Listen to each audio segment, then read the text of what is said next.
शहर की देश प्रेमियों की जीत है, जो देश से मोहब्बत करते हैं।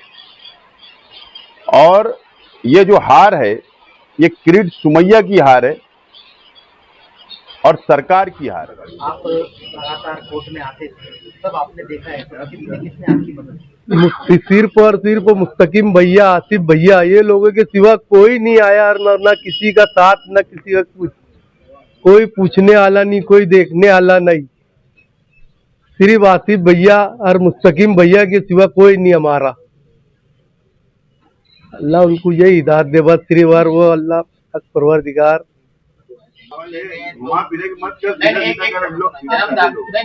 जन्म दाखिला मामले में तुम अंदर हुए, रमजान का मुकद्दस महीना गया, ईद जैसा बड़ा त्योहार गया, तुम्हारे घर पे कोई आया क्या? जैसे कोई लीडर गांव का या कोई नहीं आया। हाँ। सिर्फ हमारी रुदात पहुँचने वाले यही दो आदमी थे, मुस्तकीम डिग्निटी और शेख आसिफ। यही हमारा पूरा तकलीफ पूछते थे, तसल्ली देते थे, यही लोग। लगातार कोर्ट में आए थे, कौन आपकी मदद करता? अभी तक तो कोई नहीं आया और पहले भी कोई नहीं आया था, और शेख आसिफ भाई और मुस्तकीम डिग्निटी भाई ने बहुत मदद की हमारी। अभी तुम्हारे भाई के लिए तुम महीनों से कोर्ट के चक्कर काटते थे, नासिक जाते थे, अभी तुम्हारा भाई छूट के आ गए, तो क्या महसूस कर रहे? बहुत खुशी हुई हमारे को, और इंशाल्लाह जो जेल में बंद है वो भी बहुत जल्दी छूट जाएंगे। आपकी कानूनी तौर पर किसने मदद की? हमारे शेख आसिफ साहब और मुस्तकीम डिग्निटी साहब, इनके अलावा कोई मदद नहीं किया। जैसे भी हुआ वो करते रहे और करते रहेंगे। हमारी यही दुआ है कि आगे अल्लाह उनको तौफीक दे, सबको। माइनॉरिटी डिफेंस कमेटी की जानिब से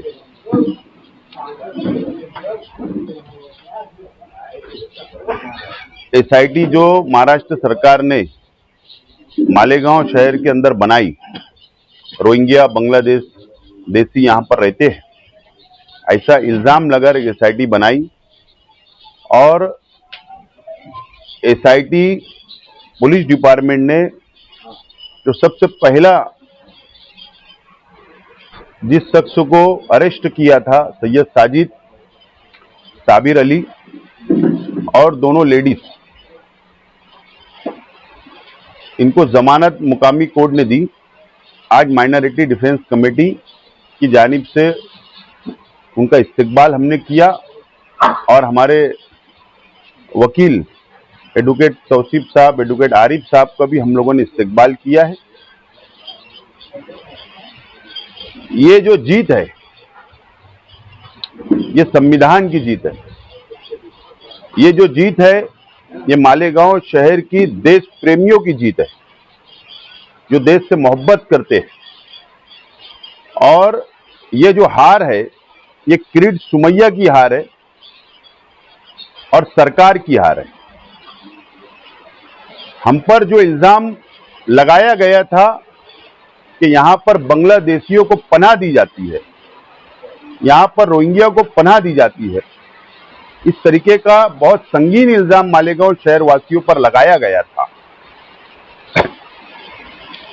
एसआईटी की जो रिपोर्ट पेश हुई, सरकार तक गई, वाज़े तौर पर ये साफ हो गया है कि एक भी रोहिंग्या, एक भी बांग्लादेशी यहां पर नहीं मिला। यह हमारे शहर के लिए बहुत बड़ी बात है।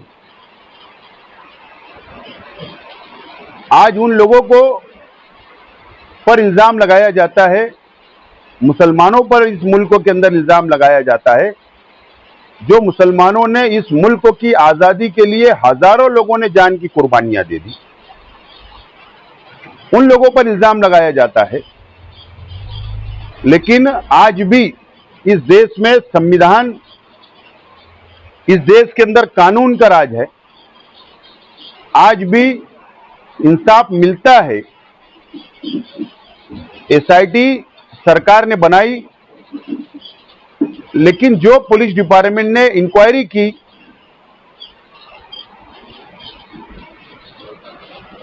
उन लोगों का भी इंसाफ दिलाने के अंदर मैं ऐसा मानता हूं कहीं ना कहीं हम लोगों को, उन लोगों ने भी साथ दिया।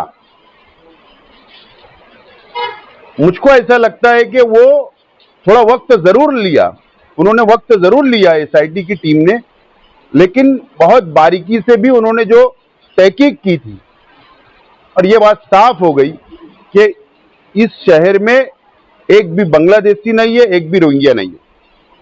ठीक है, जन्म दाखिले के अंदर खोड़-खाड़, पेपर इसका उसको लग गया होगा, एजेंट मार्फत जो भी बातें हुई, ये पूरे देश में है, सिर्फ वो शहर में नहीं है।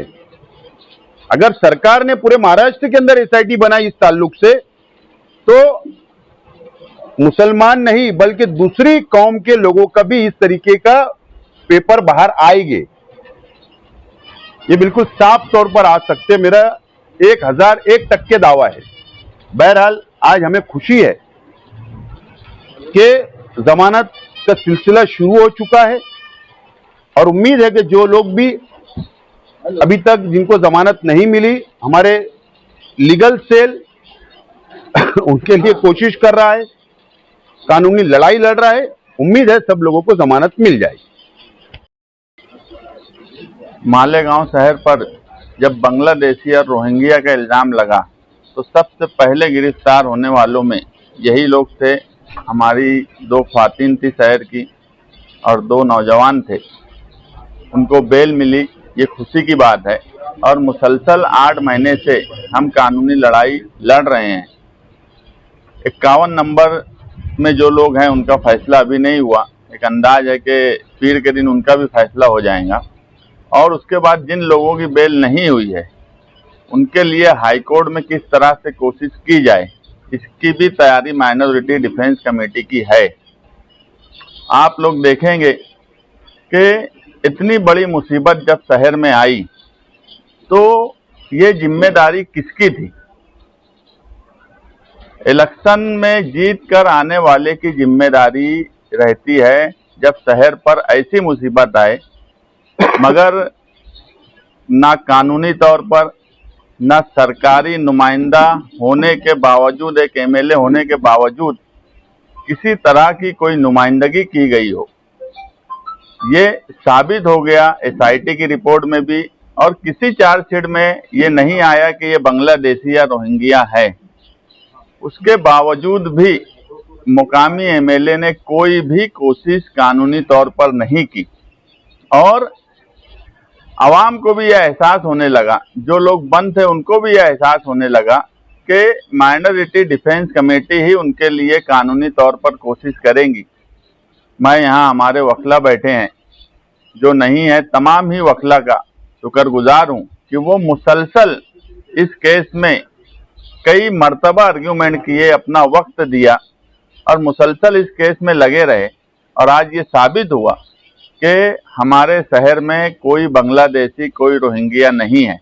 जो ऑर्डर्स आए हैं वो हमारे वकला पढ़ेंगे और उसमें क्या है, क्योंकि किसी के मामले को बिला वजह थोपना इस शहर पर आने वाले वक्त में, जब सब लोगों की जामीन हो जाए, एसआईटी की रिपोर्ट मंजर आम पर आ जाए, उसके बाद इस दाग को जो मालेगांव शहर पे लगाया है और जिन लोगों ने लगाया है उनके खिलाफ भी क्या कानूनी कार्रवाई करना चाहिए, उसकी तरफ भी हम जाएंगे।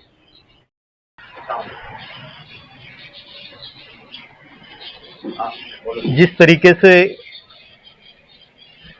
एफआईआर थी कि रोहिंग्या मुसलमान और बांग्लादेशी मालेगांव शहर में रहते हैं, उनके कुछ कागजात बने हुए हैं या उस तरीके से कोई काम हुआ है, ये एफआईआर आने के बाद में पुलिस इन्वेस्टिगेशन के अंदर जब ये लोगों को अरेस्ट किया गया तो पूरे महाराष्ट्र का ध्यान जो है तो ये लोगों की तरफ था कि भाई किस तरीके से बांग्लादेशी और रोहिंग्या और ये सब लोग मालेगांव में पकड़े गए। लेकिन जब चार्जशीट दाखिल हुआ इस मामले में तो पता चला कि भाई कोई भी एक भी शख्स मालेगांव में रोहिंग्या, मुसलमान या बांग्लादेशी पुलिस को नहीं मिला। और उसके बाद फिर ऐसा हुआ कि जन्म दाखिले के जो ये लोगों ने बनाए हैं उसमें थोड़ा हेरफेर होने की वजह से बिना वजह इनको आरोपी किया गया। हेयरिंग होने के बाद में कोर्ट ने इन सब का बेल अलाउड किया। इस मामले में शुरुआत से माइनॉरिटी डिफेंस कमेटी के शेख आसिफ साहब, मुस्तकीम दिग्नी साहब टाइम टू टाइम इस मामले में हम लोगों को गाइडेंस करते रहे। जो भी तकलीफें हम लोगों को उस वक्त आई वो तकलीफों का हल ये दोनों लोगों ने निकाले और हम लोगों को अच्छा खासा सपोर्ट इन दोनों शख्स ने किए, जिसकी वजह से आज हम कामयाब हुए और कामयाबी ये मिली कि भाई इनकी जमानत हमको हो गई। माइनॉरिटी डिफेंस कमेटी के जो भी और भी जिम्मेदार लोग हैं वो सभी लोगों ने इसमें काफी मेहनत की हुई है और जिसका जो हल है वो आज इनकी जमानत हुई, जिसमें हमको कामयाबी मिली। ये इस तरीके से आज हम लोग जो है तो आगे के आरोपी की भी जमानत करने की कोशिश कर रहे हैं। कुछ पीर के रोज दूसरे सीआर के अंदर भी जमानत होने की उम्मीद है और जो लोगों की जमानत नहीं हुई उसके लिए आगे भी हम लोग मुस्तकिम डिग्निटी साहब और शेख आसिफ साहब की गाइडेंस के ऊपर हाईकोर्ट का भी रुख करने का इरादा रखते हैं। माइनॉरिटी डिफेंस कमेटी के आसिफ साहब और मुस्तकिम डिग्निटी साहब ने जिस तरीके से जन्म दाखिले के मामले में काम किया वो काबिल तारीफ है। अगर ये दोनों शख्स मालेगांव शहर के लिए खड़े नहीं होते तो इस वक्त कई अफराद जेल में होते हैं। अगर अब बारीक बीनी से 4 FIR हुई है, 3 छौनी पुलिस स्टेशन में और एक किले में, और अगर अभी हम देखें तो चारों CR में मिलाकर तकरीबन 600 से ज़ायद अफराद के नाम FIR में और रिमांड रिपोर्ट में आ चुके हैं। लेकिन 40 से 42 आरोपी अरेस्ट होने के बाद से कई लोगों को पुलिस ने नोटिस पर छोड़ दिया है और ये सबसे काबिल तारीफ बात है कि ये दोनों मुस्तकिम डिग्निटी साहब और आसिफ साहब की मेहनत है कि कई अफराद जेल में जाने से रुक गए।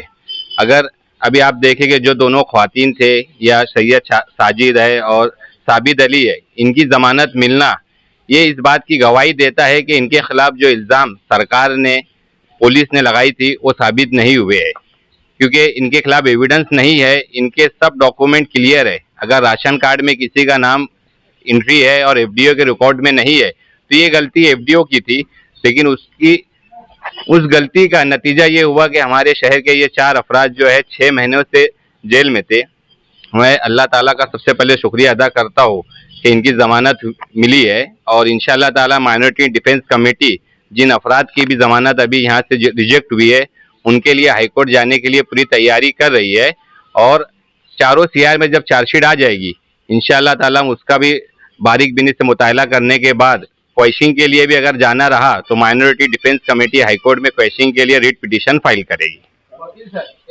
कमेटी के अलावा कोई समाजी सियासी या कोई MLA या लीडर या कोई हबीब मिल्लत खतीब मिल्लत जो आप लोगों से मिल के या खुफिया तौर से मुलाकात करे, बोले कि यार इनके लिए कोशिश करो या दौड़ भाग करो या कोई मदद की क्या? माइनॉरिटी डिफेंस कमेटी के आसिफ शेख साहब और मुस्तकिम डिग्निटी साहब के अलावा किसी भी सियासी समाजी या दीनी तंजीम ने हमसे इस बारे में कोई बातचीत नहीं की। कभी ऐसा होता था कि वो हमसे मुलाकात होती थी, बात होती तो हालचाल पूछ लेते क्या चल रहा क्या नहीं, लेकिन मदद के लिए किसी ने भी हमसे कुछ नहीं कहा।